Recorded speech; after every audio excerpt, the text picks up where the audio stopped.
Sir okay. ఈ మూడిట్లో ఉన్నాయి. ఐఏఎస్ ప్రిపేర్ అవ్వాలి అంటే నాకు 4 బుక్కులు సజెస్ట్ చేయమంటున్నారు. ఇందాకటి నుంచి ఐఏఎస్ అంటున్నారు కదా!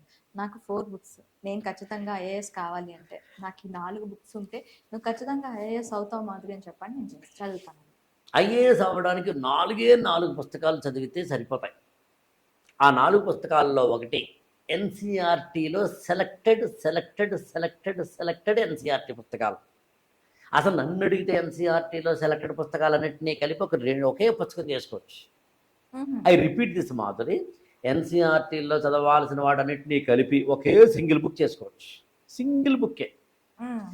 అక్కడ సబ్జెక్ట్ వైజ్ గా తీసుకొని వాటిని పక్కన పెట్టుకోవచ్చు. వాటిని సినాప్సిస్ రాసుకుని ఎలా చూసుకుని సింగిల్ బుక్ ఎన్సీఆర్టీ.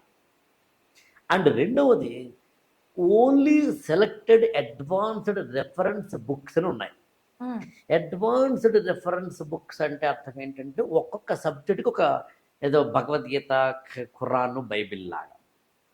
అది కేవలం 3-4 ఉన్నాయి అంతే. మన వాళ్ళు మొత్తం వెబ్సైట్ చూస్తే ఒక 100 పుస్తకాలు వస్తాయి. యాక్చువల్గా చాట్ జీపీటీని అడిగితే కొన్ని 100 పుస్తకాలు ఇస్తుంది. నక్కర్లేదు.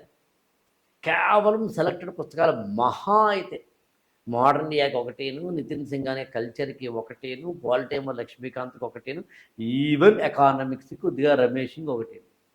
అయిపోయిందంతే. ఇంకో పుస్తకం లేదు. చెబుదామన్నా లేదు. సైన్స్ అండ్ టెక్నాలజీకి పుస్తకం అక్కర్లేదు, ఎన్విరాన్మెంట్కి పుస్తకం అక్కర్లేదు, ఇంటర్నేషనల్ రిలేషన్స్కి పుస్తకం అక్కర్లేదు, గవర్నెన్స్కి పుస్తకం అక్కర్లేదు, వరల్డ్ హిస్టరీకి పుస్తకం అక్కర్లేదు, పోస్ట్ ఇండిపెండెన్స్కి పుస్తకం అక్కర్లేదు, సోషల్ ఇష్యూస్కి పుస్తకం అక్కర్లేదు, డిజాస్టర్ మేనేజ్మెంట్కి పుస్తకం అక్కర్లేదు, ఇంటర్నల్ మరి నేను ఇప్పటికే లెక్కేస్తే 9 చాప్టర్లు చెప్పాను, 9 ఏరియాస్ చెప్పాను. 9 ఏరియాస్కి పుస్తకం అక్కర్లేదు అసలు. ఓకే, ఎలా ప్రిపేర్ అవ్వటం? అదే కదా మరి అసలు నేననేది అదే. నేనేం చెప్పవలసిన మాధురి అంటే ఇలా చదవండి, ఇలా తెలుసుకోండి. ఇప్పుడు నేను చెప్పిన వాటిల్లో మళ్ళీ ఏమేమి ఎలా చదవాలంటే కొంచెం ఎక్కువ పడుతుంది కాబట్టి ఎపిసోడ్ మంత్రం చేద్దాం. కానీ బేసికల్గా చదవాల్సినందులో ఏంటి అన్నప్పుడు ఉదాహరణకి ఏదో ఒకటి తీసుకుందిలోంచి డిజాస్టర్ మేనేజ్మెంట్ తీసుకుందాం. డిజాస్టర్ మేనేజ్మెంట్ అంటే ఏంటి?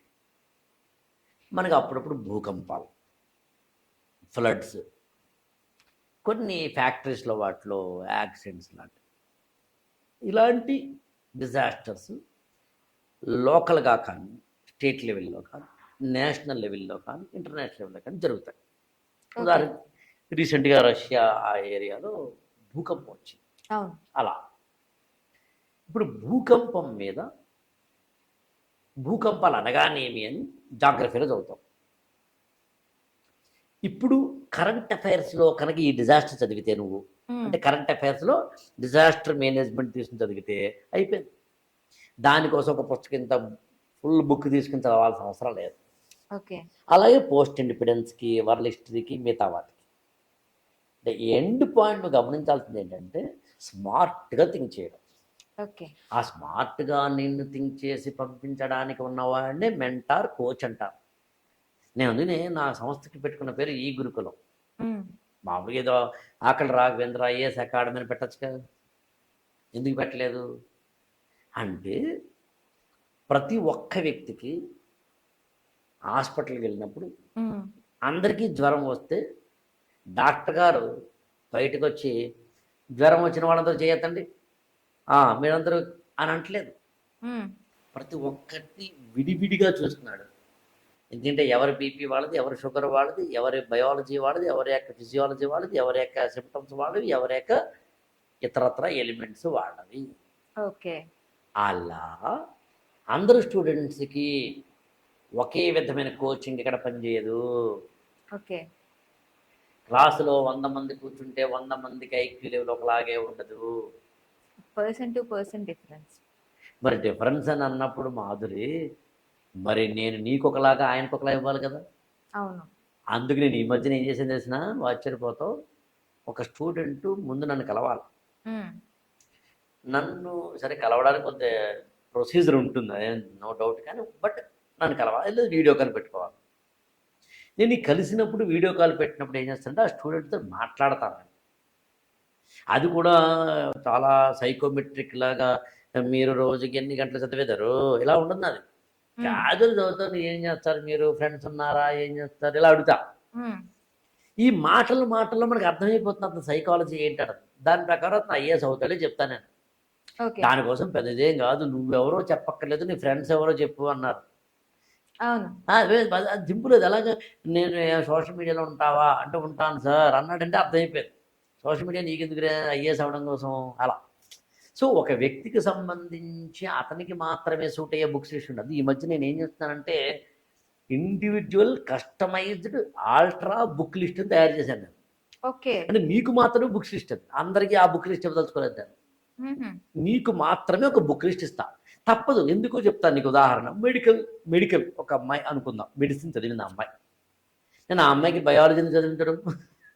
ఇప్పుడు ఆమె మెడిసిన్ 4 ఏళ్ళు చదివి ఇంటర్న్షిప్ చేసి ఆమెకి మొత్తం హ్యూమన్ ఎండోక్రైన్ సిస్టమ్ అంటే ఏంటో, బ్రెయిన్ అంటే ఏంటో, స్పైనల్ కార్డ్ అంటే ఏంటో, లివర్ ఏంటో, కిడ్నీ ఏంటో, ఎవ్రీథింగ్ ఆమెకి తెలిసినప్పుడు మళ్ళీ బయాలజీ చదువు ఎందుకు? నువ్వు ఎంఏ హిస్టరీ చేసావు అనుకుందాం, హిస్టరీ పుస్తకం చదవక్కర్లేదు అంటాను ఎందుకు? ఇలా నీకు మాత్రమే సూట్ అయ్యే అందులో ఒక చిన్న టెస్ట్ పెట్టాలనుకుంటున్నాను. టెస్ట్ పెట్టి నీ ఎబిలిటీస్ ఏంటో కనిపెట్టి వాటికి మాత్రమే ఉపయోగపడే బుక్స్ లిస్ట్ ఇవ్వాలనుకుంటున్నాను నేను. ఓకే. మీ దగ్గర కొరతను బట్టి బుక్ సజెషన్ అనేది ఎగ్జాక్ట్. ఇప్పుడు మాధురి అనే నువ్వు, ఉదాహరణ సరదా చెప్తున్నాను, మీ బ్రదర్ ఇద్దరు ఒకేసారి నా దగ్గర జాయిన్ అయితే ఇద్దరికి ఒకే బుక్స్ లిస్ట్ ఉండదు. ఈవెన్ నేను, నువ్వు ఆశ్చర్యపోతావు చెప్తే మాధురి, లక్ష్మీకాంత్ బుక్ కూడా ఉంది. లక్ష్మీకాంత్ బుక్ అంటే ఐఏఎస్ లో అసలు అది లేకపోతే ఇంకా ఐఏఎస్ ప్రిపేర్ అవ్వటం వేస్ట్. ఆ పుస్తకం కూడా అక్కర్లేదేమో అని చెప్పాలనుకుంటున్నాను. ఎవరికి? అందరికీ కాదు. ఐ వాంట్ టు అంటే అండర్లైన్ చేసి చెప్తా, అందరికీ కాదు. ఎకనామిక్స్ ఉంది, అందరికీ, అందరూ చదవక్కర్లేదు. అంటే ఇండివిజువల్గా నీకు మాత్రమే ఉపయోగపడే చెప్పాలి అని. నాకు ఇవాళే మన ఇద్దరు మాట్లాడుకునే సమయానికి ఏఏజీ హాస్పిటల్లో వాళ్ళు ఒక రీసెర్చ్ చేసి వాళ్ళు ఏం చెప్తున్నారంటే, నీకు మాత్రమే సూట్ అయ్యే మెడిసిన్స్ ఏంటో చెప్తామని చెప్పి ఒక జెనెటికల్ టెస్ట్ ఒకటి పెడుతున్నారు. వాళ్ళు 5,000 రూపాయలు తీసుకుంటారు. అవును సార్, ఇది ఉంది. అది నీకు ఫ్యూచర్లో వచ్చే వ్యాధులకు సంబంధించి కూడా ముందే రీసెర్చ్ చేసి నీకు ఫ్యూచర్లో ఇవి రాబోతున్నాయి, ఆ రాబోతున్న వాటిని కూడా కంట్రోల్ చేసే టెస్ట్. అలా నేను individual customized ultra books list ఇస్తున్నాను. అది నీకు మాత్రమే. అండ్ దాంతోపాటు నీకు మాత్రం ఉపయోగపడే time table. General time table కూడా ఇవ్వట్లేదు నేను ఈ మధ్యన. మామూలు జనరల్ టైం టేబుల్ క్లాసెస్ పరంగా ఉంటాయి, ఇండివిజువల్ మాట్లాడుతున్నాను నేను మళ్ళీ ప్రత్యేకంగా అన్నమాట. ఎందుకని అంటే కాంపిటీషన్ పెరిగింది. పెరిగిన కాంపిటీషన్తో పాటు స్టూడెంట్ తాను ఇవాళ చాలా జాగ్రత్తగా చదువుకోవాలి. అలా చదువుకోవాలంటే ఇదిగో ఇలా ఉండాలి. సో అందుకని 4 పుస్తకాల్లో మొదటిదేమో ఎన్సీఆర్టీ పుస్తకాలు సెలెక్టెడ్. రెండవదేమో అడ్వాన్స్డ్ రెఫరెన్స్ బుక్స్లో మళ్ళీ సెలెక్టెడ్. మూడవ బుక్ ఏంటంటే యూపీఎస్సీకి ప్రిపేర్ అవుతున్న ఏ స్టూడెంట్ అయినా కానీ కొన్ని గవర్నమెంట్ రిపోర్ట్స్ చదవాలి. కొన్ని ఉన్నాయి. ఇప్పుడు ఆ గవర్నమెంట్ రిపోర్ట్స్ అనేవి ఇంటర్నేషనల్ కావచ్చు, నేషనల్ కావచ్చు. మన ఇద్దరం ఇవాళ మాట్లాడే సమయానికి ఇవాళ వెలుగు అనే మన పత్రికల్లో, వెలుగు పత్రికలో వరల్డ్ ఫారెస్ట్ రిపోర్ట్ గురించి ఆర్టికల్ వచ్చింది. ఓకే. అంటే ప్రపంచంలో ఉన్న అడవుల్లో ఏ అడవులు ఎలా ఉంటాయనే దాన్ని బేస్ చేసుకుని ఒక రిపోర్ట్, అది ఇండియాలో కూడా ఇస్తారు. ఇండియన్ ఫారెస్ట్ రిపోర్ట్ అని ఉంటుంది. ప్రతి 2 ఏళ్లకి మన ఇండియన్ గవర్నమెంట్, సెంట్రల్ గవర్నమెంట్ ఇస్తుంది. 2 ఇయర్స్కి ఒకసారి ఇస్తుంది. లేటెస్ట్ అయితే 2023లో వచ్చింది. మనం 2025లో ఉన్నాం. నాకు తెలిసి ఒక 1 మంత్లో రిలీజ్ చేస్తారు. ఇప్పుడు ఇలాంటి రిపోర్ట్లు ఒక 5-6 ఉన్నాయి. అవి తప్పనిసరి చదవాల్సిందే. అలాగే చాలామందికి తెలియని రహస్యం చెప్తాను ఇక్కడ. మామూలుగా ద్రౌపది ముర్ము మన రాష్ట్రపతి కానీ, నరేంద్ర మోడీ గారు భారత ప్రధానమంత్రి కానీ కొన్ని ఉపన్యాసాలు ఇస్తారు. మామూలుగా మణిపూర్ వెళ్ళిన ఉపన్యాసమో, లేకపోతే కనుక మేఘాలయ వెళ్ళిన ఉపన్యాసమో, లేకపోతే మన కర్నూలు వస్తే ఉపన్యాసం అలా కాదు. ఆగస్టు 15కో, జనవరి 26కో, సర్దార్ వల్లభాయ్ పటేల్ జయంతికో, అంటే ఒక స్పెషలైజ్డ్ డేకి స్పెషల్ ఇవి అవి చదవాలి ఉపన్యాసం. ఓకే. అందులో బిట్లు వస్తాయి, అందులో క్వశ్చన్స్ వస్తాయి. ఓకే. సరే ఈ మధ్య నరేంద్ర మోదీ మన్ కీ బాత్ అని చెప్పి అంటున్నారు. ఆ, దీనికి సంబంధించి కూడా లాస్ట్ టైం ఐఏఎస్ పేపర్ లో క్వశ్చన్ ఉందని విన్నాను నేను. ఖచ్చితంగా. నిజమా సార్? అది అందుకనే మళ్ళీ చెప్తున్నాను అంటే మాధురి, నాకు డౌట్ నువ్వు నిజమా అని ఐఏఎస్ ప్రిపేర్ అడుగుతున్నాను. అవ్వాల్సిందే. నువ్వు సామాన్యులు కాదు. మన్ కీ బాత్ లోంచి 3 ప్రశ్నలు వచ్చినాయి, అంటే గత 5 ఏళ్లలో. ఓ అంటే అర్థం ఏంటి అంటే, what I want to convey, ఇవి ఎవరు చదవరు. ఉమ్, కోచింగ్ మాట్లాడితే ఇండస్ వ్యాలీ సివిలైజేషను, సింధు నాగరికత, మొహంజదారో, హరప్ప, 30 సంవత్సరాలు అదే చదువుతాడు యాక్చువల్గా. వద్దు, అలా వద్దు అసలు. ఉమ్, దయచేసి అలా వద్దు. Time waste, energy waste, money waste, వయసు వేస్ట్, చివరికి నీకేమో డిప్రెషను. అదే ఇప్పుడు ఎంత కాదు ఫెయిల్యూర్ని మనం ఒప్పుకోం. అవును. అందులో పక్కడి మీద వస్తాం. మా అక్కడ సార్ బాగా చెప్పలేదు, మా కోచింగ్ సెంటర్ వేస్ట్, అక్కడ సార్ ఎక్కడ చెప్పమంటే చెప్పకుండానేమో టీవీలో షోలు చేసుకుంటా అన్న. ఎందుకు రాబోయ్. అందులో నేను ఏమంటాను తెలిసిన, ఐఏఎస్ అవ్వడానికి నువ్వే కారణం, కాకపోయినా నువ్వే కారణం. నువ్వు ఐఏఎస్ అయితే నీ ర్యాంక్ నేను వేసుకోను. ఇవాళ వరకు ఒక్క ర్యాంక్ వేసుకోలేదు నేను. ఉమ్, చెప్తా. ఇప్పుడు నా దగ్గర పలానా అద్దంకి శ్రీధరబాబు గారు, సాధు నరసింహారెడ్డి గారు, ఆకురాతి పల్లవి గారు, ఇలాను ఒక 20-30 మినిమం, ఒక 100 మ్యాక్సిమం, 1000 మంది లిస్ట్ ఇవ్వగలను. ఉమ్, అది కాదు, వాళ్ళు చదివేరు అయ్యారు. అవును. నేను ఉపయోగపడటం అనేది పాయింట్ కాదు. ఆ మాట కోసం మీరు చెప్పింది వాళ్ళు విన్నారు.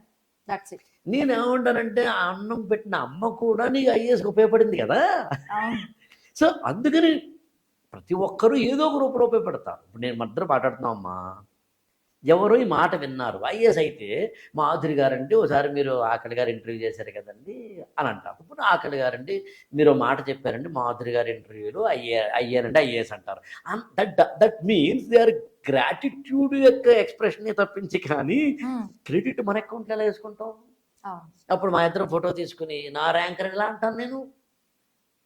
ర్యాంక్ మా అమ్మాయికి వచ్చిన అబ్బా, ఒకవేళ ప్రిపేర్ అయితే మా అమ్మాయికి మా అబ్బాయికి ఐఏఎస్ వచ్చినా కూడా నేను క్రియేట్ చేసుకోను. వాళ్ళు కదా ఐఏఎస్ అయ్యింది. అందుకని ఐఏఎస్ అవ్వడానికైనా నువ్వే కారణం, అవ్వకపోవడానికి నువ్వే కారణం. ఓకే. అలా అనుకున్నప్పుడు నీకు నువ్వే మిత్రుడు అయ్యే. విందని చెప్పిన క్వశ్చన్లో ఒక ఆన్సర్ అది. IAS for All ఛానల్ని సబ్స్క్రైబ్ చేసుకోండి, లైక్ చేయండి, షేర్ చేయండి.